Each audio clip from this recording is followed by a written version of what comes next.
Thanks for staying with NDTV. You're watching the Thursday edition of the World Report with me, Arjun, Samar, Mahendran. PM Modi has kick-started his 5-nation tour and is currently in Ghana. Now, this marks his first bilateral visit to the country. Meanwhile, India and Ghana inked 4 agreements following talks between PM Modi and Ghana's President John Dramani Mahama. Now, PM Modi also delivered a strong anti-terror message. Listen into what the PM said, followed by my colleague Mohammad Ghazali, who breaks down the very importance of this visit by PM Modi. अब एक मत है कि आतंकवाद मानवता का दुश्मन है। आतंकवाद के खिलाफ हमारी लड़ाई में सहयोग के लिए हम गाना का आभार प्रकट करते हैं। इस संदर्भ में हमने काउंटर टेररिज्म में आपसी सहयोग को और मजबूत करने का निर्णय किया है। यूएन रिफॉर्म्स को लेकर हमारा दृष्टिकोण एक जैसा है। पश्चिम एशिया और यूरोप में चल रहे कॉन्फ्लिक्ट को लेकर हम दोनों ने गहरी चिंता व्यक्त की है। हमारा मानना है कि युद्ध का युग नहीं है। डायलॉग और डिप्लोमेसी से ही समस्या का समाधान होना चाहिए।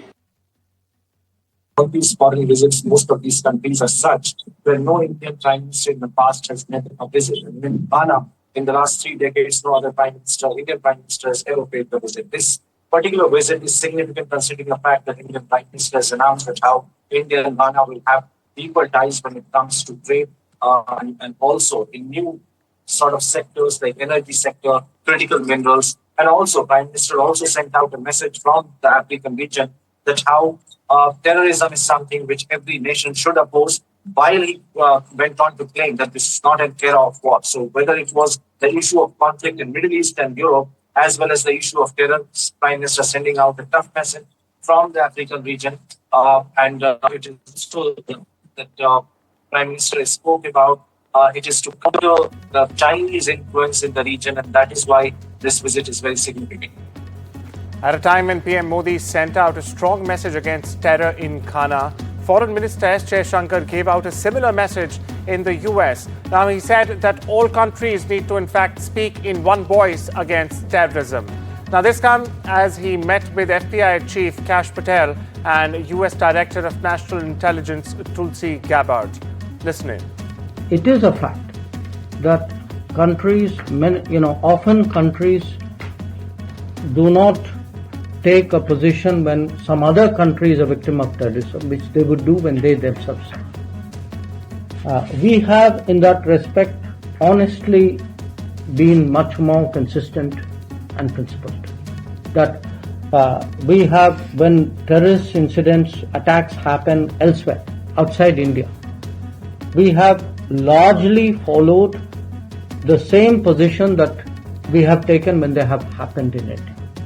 So, if is your point that others not doing it, my answer to you is yes, you are right. Many of them are not doing it or not doing it sufficiently enough. And part of diplomacy is to exhort them, encourage them, persuade them, motivate them to do that. Viewers, our sources are indicating that an interim trade deal between India and the United States is likely to be finalized within the next 48 hours. That's correct. India's trade team extended its stay in Washington just last week to iron out key differences that still exist. Now, this comes as the two sides look to clinch a mini deal before the July 9 deadline, when the pause on US tariffs is set to be lifted. Now, both sides have dug in their heels over a number of issues. Now, these include Washington's demand that India open its market to genetically modified crops. Now, it's a long-standing red line for New Delhi due to the risks to, in fact, its farmers. The US, meanwhile, is also pressing for greater market access to the Indian agricultural and dairy sectors. However, sources told NDTV that both these sectors are likely to be kept out of the purview of the proposed deal due to concerns over rural livelihoods and also, more importantly, food safety. India, on the other hand, is reportedly pushing for meaningful tariff concessions on its labor-intensive exports like footwear, garments, and even leather, which are major and remain, in fact, major job creations. Here's more. not just in the US, but in India also. We can expect 4th of July cracker works and fireworks to go in, given that an interim trade deal is very much possible in the next 48 hours. This is what we're picking up from official sources. Just like the deal that was announced between the US and Vietnam yesterday, we can expect something on similar lines, given the fact that that deal was also broadly about tariff cuts and the removal, or the reduction of the reciprocal tariffs that the Trump administration had imposed.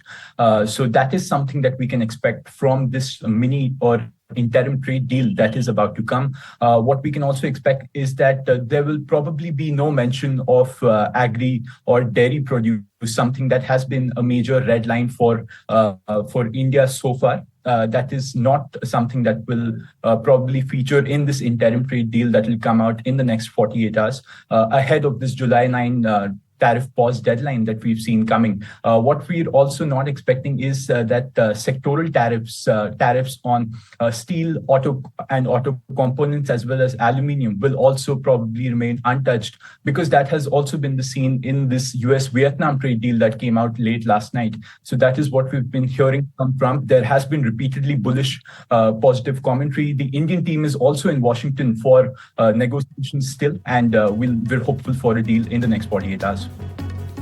India has voiced deep concern over the abduction of 3 of its nationals in Mali. It's a country grappling with a fresh wave of terrorist attacks. In fact, the Ministry of External Affairs has also said that the Indian workers employed at the diamond cement factory in Case were taken hostage during a coordinated armed assault on the factory premises on the 1st of July. Now, it's a day after the incident. India formally called upon the Mali government to take all necessary measures, in fact, to ensure their safe and expeditious release. Now, the MEA said, and I quote here, the incident occurred on July 1, when a group of armed assailants carried out coordinated attack at the factory premises and forcibly took 3 Indian nationals as hostages. Though in the US, the Pentagon has collected intelligence material that suggests Iran's nuclear program was set back roughly 1 to 2 years as a result of the US strikes on 3 key facilities only last month. Now, the spokesperson, Sean Parnell, repeated Donald Trump's claim that Iran's key nuclear sites had been, in fact, completely destroyed. This is what he said, although he did not offer further details on the origin of assessments beyond saying it came from inside the Defense Department. Here's what he said. Our assessment of the battle damage around Fordow, Nantes, and Isfahan remains unchanged. I mean, we believe, and certainly all of the intelligence that we've seen have led us to believe that those facilities especially have been completely obliterated. And the interesting kind of side point about this, Tara, is that all of the conversations that we've had since Operation Midnight Hammer with our allies all around the world, but certainly also in the region, they say a couple of things. They share our sentiments about, the degradation of Iran's nuclear program and the fact that we have degraded their program by 1 to 2 years. At least the intel assessments inside the department assess that, and I think their intelligence shares that conclusion. Now we shift our focus to West Asia now and the ongoing Israel-Hamas ceasefire proposal talks.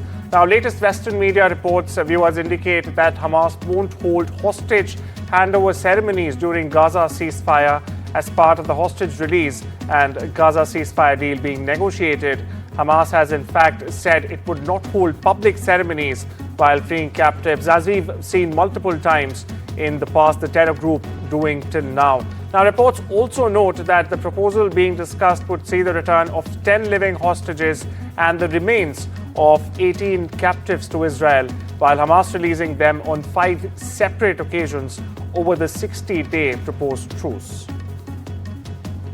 In China, Shandong aircraft carrier arrived in Hong Kong for the first time on Thursday. That's correct. The Shandong sailed in alongside its battle group, which also includes the Navy's Yan'an and the Zhejiang guided missile destroyers, and even the Yucheng guided missile frigate. Now, the carrier is due to stay in Hong Kong until Monday next week and will be open to the first public for ticketed tours during the weekend.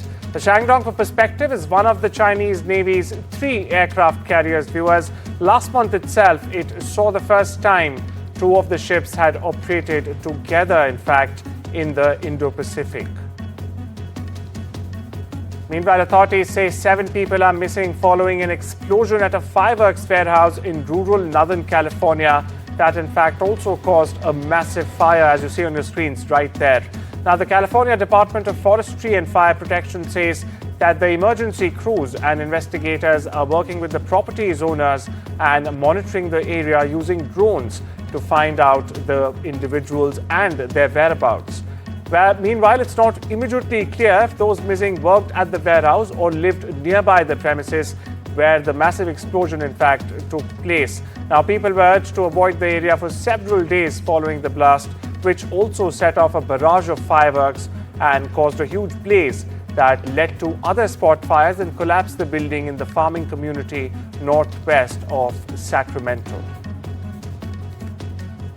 At least 4 people have died and dozens are missing after a ferry sank off Indonesia's tourist island of Bali, rescuers have said. Now, the boat was carrying 53 passengers and 12 crew when it sank while on its way to Bali from Banyuwangi on the eastern coast, in fact, of the Java island. 29 survivors have been rescued as the search still continues as we get you this broadcast, viewers. Meanwhile, authorities are investigating the cause of the sinking. The ferry operator has told local media that the vessel had reported engine trouble shortly before it sank. Here's more. Lompatan tak lompat. Jadi pecah sama anunya, jadi tidak begitu melompat. Karena sudah dekat air. Akhirnya mungkin ya umpama agak jauh ya tidak ikut kapal tenggelam kan, air kan ikut ke dalam.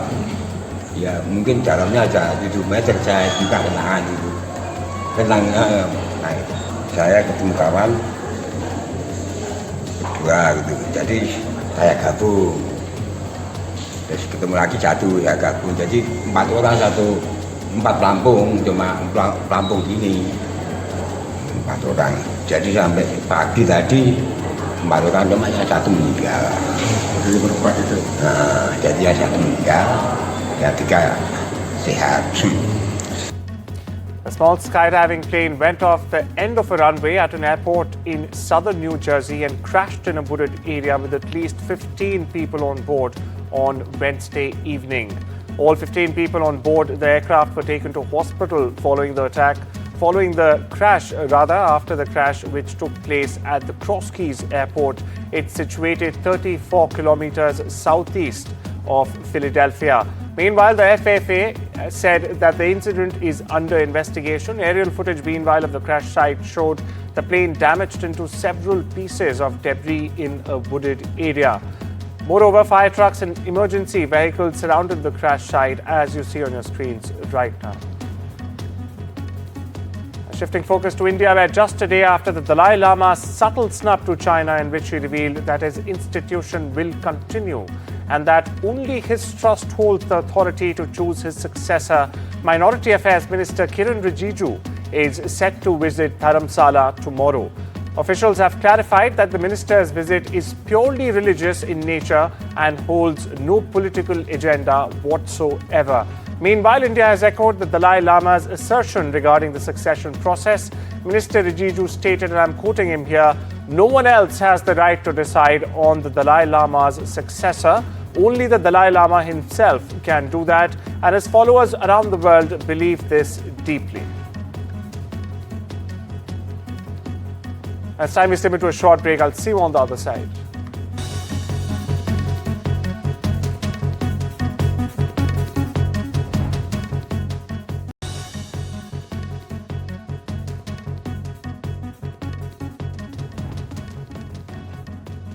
Welcome back. You're watching the World Report on NDTV. And now over to news from the world of business, where Donald Trump's signature tax and spending bill is hanging in the balance, or should I say still hanging in the balance, as Republicans struggled to muster sufficient votes in the U.S. House of Representatives. Meanwhile, House Speaker Mike Johnson is determined to pass the bill as soon as possible, but has been frustrated, and visibly so, by lawmakers who object to its provisions and the overall cost. They have blocked House Republicans from approving a rule which is necessary in this case to begin debate on the measures and also set the stage for the bill's passage. Now, the vote will stick open as the clock struck midnight. Well, vote was still open as the clock struck midnight on Thursday in DC, with 5 Republicans and all Democrats voting against it. On the other hand, 8 GOP lawmakers had yet to cast their votes. However, that group contains several of the bill's detractors. Now, enough Republicans have already voted to back it, but Johnson is hoping to change their minds as well. US President Donald Trump has struck a trade deal with Vietnam with terms that take aim at China. Now, Washington will have free access to Vietnamese market, Trump said, while Hanoi will pay a 20% tariff on its goods to Washington and 40% on products originating from other countries. Now, under Trump's Liberation Day regime, Vietnam had faced among the highest duties in the world. Now, China is Vietnam's biggest trading partner, viewers, for perspective, and Washington had accused Hanoi, in fact, of acting as a channel for Chinese manufacturers to circumvent American duties. Now, as the US pushes for trade deals ahead of the July 9 deadline, Beijing is growing increasingly wary of agreements that can, in fact, isolate Chinese firms from global supply chains. And Tesla reported another record sales plunge Wednesday. Now, this comes as the brand damage from CEO Musk's political activities, increased competition continue to batter the once fastest growing electric car maker. Now, Tesla reported it sold 384,122 cars in the quarter, down nearly 60,000 vehicles or 13.5% from the sales total a year ago. Now, that marks the largest year-over-year drop in sales in the company's history till now. However, that number is up 14.1% from its first quarter total.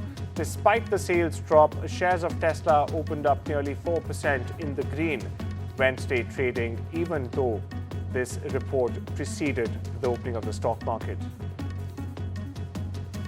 Moving on, and what's shaping up to be yet another brutal year for the tech sector. More than 100,000 jobs have already been slashed globally in 2025 till July itself.